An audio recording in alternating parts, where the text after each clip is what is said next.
o caminho que ela quer percorrer para chegar nisso. Inclusive, é o primeiro passo da nossa metodologia dos 8 Passos de Excelência, que está até traduzida no nosso livro. E a gente traz, né, nesse livro exatamente qual que é o caminho para a gente definir essa ambição e qual o caminho percorrer para alcançá-la. A gente começa o livro, inclusive, trazendo uma passagem do livro Alice no País das Maravilhas, no qual a Alice pergunta para o gato qual caminho ela deve seguir. E o gato pergunta, mas para onde você quer ir? E ela responde que tanto faz. Então, ele lhe responde, se você não sabe para onde você quer ir, qualquer caminho serve. Então, é preciso a gente fazer essa definição, entender onde a empresa quer chegar, onde a empresa precisa estar e qual caminho a gente vai traçar para alcançar esses resultados almejados. E para quem quiser mais informações ou quiser comprar o livro, ele está disponível no site do Instituto Áquila. Natália, eu queria agora falar um pouquinho sobre a sala de guerra. Eu queria que você explicasse para os nossos telespectadores o que é a sala de guerra e como que vocês utilizaram ela dentro da Mandatum. A ideia da sala de guerra, Tayana, é reunir uma equipe multifuncional, né, que a gente pode denominar normalmente aí de comitê de crise, para exatamente nesses momentos de grandes mudanças e incertezas, a gente tomar decisões rápidas e assertivas, né, diante dos problemas que se apresentam e das oportunidades também. Na Mandatum a gente implementou com reuniões semanais, nas quais a gente avaliava os indicadores mais relevantes da empresa, se as ações que foram propostas foram implementadas e para propor novas ações se necessário. Frente às mudanças constantes do cenário. Claro, exatamente. Natália, inclusive, vocês construíram 3 cenários junto à Mandatum nesse período de crise. Eu queria entender o que vocês levaram em consideração para essa definição desses cenários. Principalmente fatores financeiros, né, indicadores financeiros, como o fluxo de caixa, que é muito importante nesse momento a gente ter um controle rígido do caixa, indicadores de faturamento, inadimplência, custos, despesas. Tudo isso tem que ser olhado nesse momento. Mas a gente não pode perder de vista alguns outros pontos muito importantes num cenário desse de crise, como nossos colaboradores e as suas necessidades diante dessa nova realidade de home office, né? A gente precisa ter a questão aí da tecnologia da informação muito ativa nesse momento. A gente precisa olhar quais são as novas demandas dos nossos clientes, porque mudaram as demandas. A gente precisa entender quais são essas novas demandas. A gente tem que olhar para os nossos fornecedores, os nossos concorrentes e todas as mudanças advindas de decretos, leis. Então, tudo isso tem que ser olhado. Natália, a gente trabalha muito com a área comercial das empresas. A gente até já falou alguns programas aqui sobre a área comercial. Como que funciona esse trabalho em escritórios de advocacia? Realmente, Tayana, a gente tem uma experiência vasta no Áquila, na área comercial, né, na gestão comercial. Inclusive, a gente tem um livro que também foi publicado esse ano, O Poder da Excelência Comercial.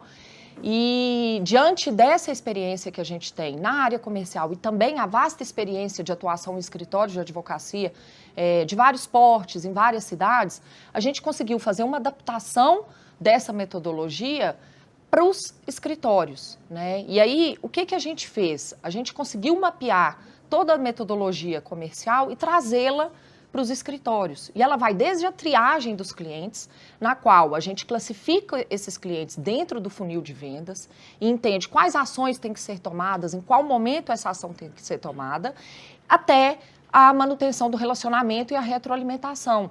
E essa manutenção do relacionamento é exatamente a gente fazer entregas de qualidade, prezando sempre o nosso cliente, a satisfação do cliente, pois o cliente é que vai fazer a retroalimentação, ele é que vai me indicar novos clientes, ele que vai comprar novos produtos, né? Então a gente precisa fidelizar esse cliente, a gente precisa fazer essa retroalimentação, entender quais foram as boas práticas para poder aplicar novamente. Enxergar o processo como um todo. Como um todo, claro.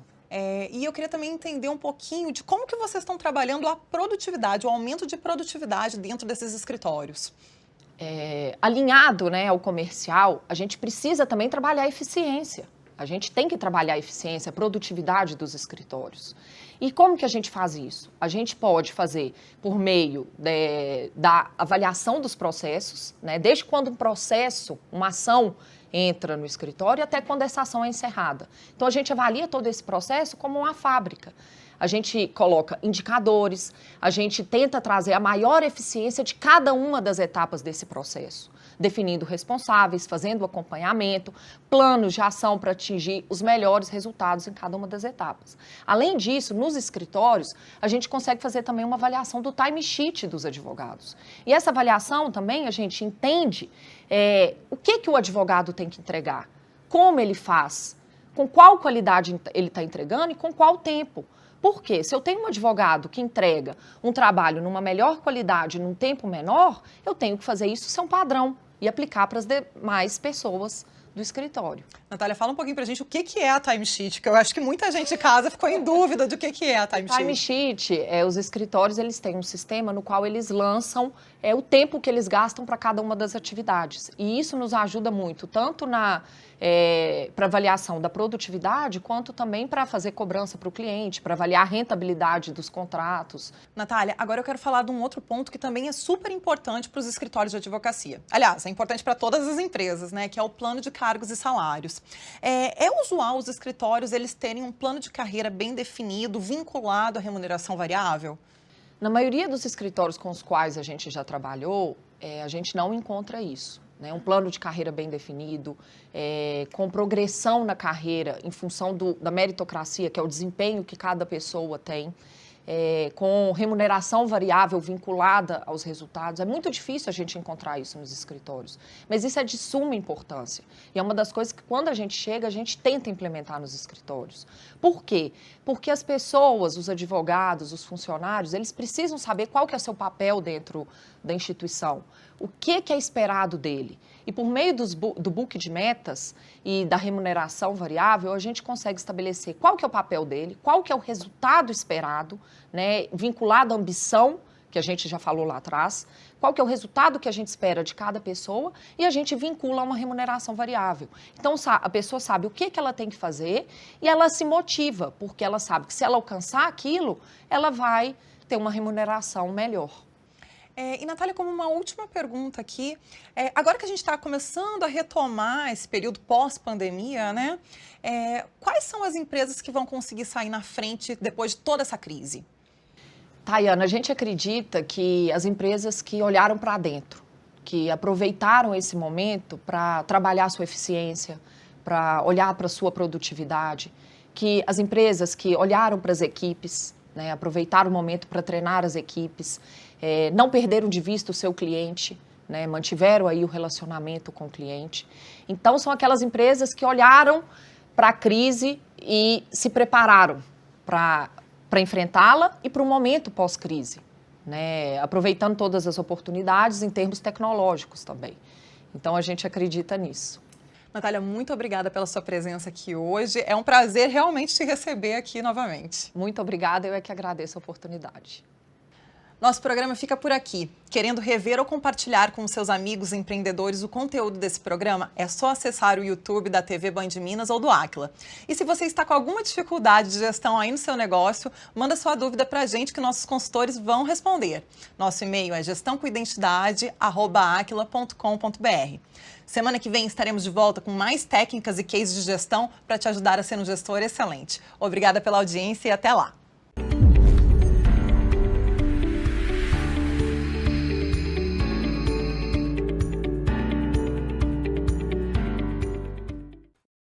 Editora Aquila. Conhecimento prático em gestão para você alçar novos voos. Conheça as nossas obras. Formação de gestores, criando as bases da gestão. O verdadeiro desafio é o de capturar oportunidades e resolver problemas. Análise financeira, enfoque empresarial. Uma abordagem prática para executivos não financeiros. Conceitos simples e diretos de como cuidar bem do dinheiro do seu negócio. O poder da excelência comercial. Solução prática de como potencializar seus resultados. Ferramentas e técnicas avançadas para revolucionar a sua área comercial. 8 passos da excelência. Um guia prático de como levar a sua organização para um novo patamar de resultados. Transforme sua ambição num caminho seguro a ser percorrido.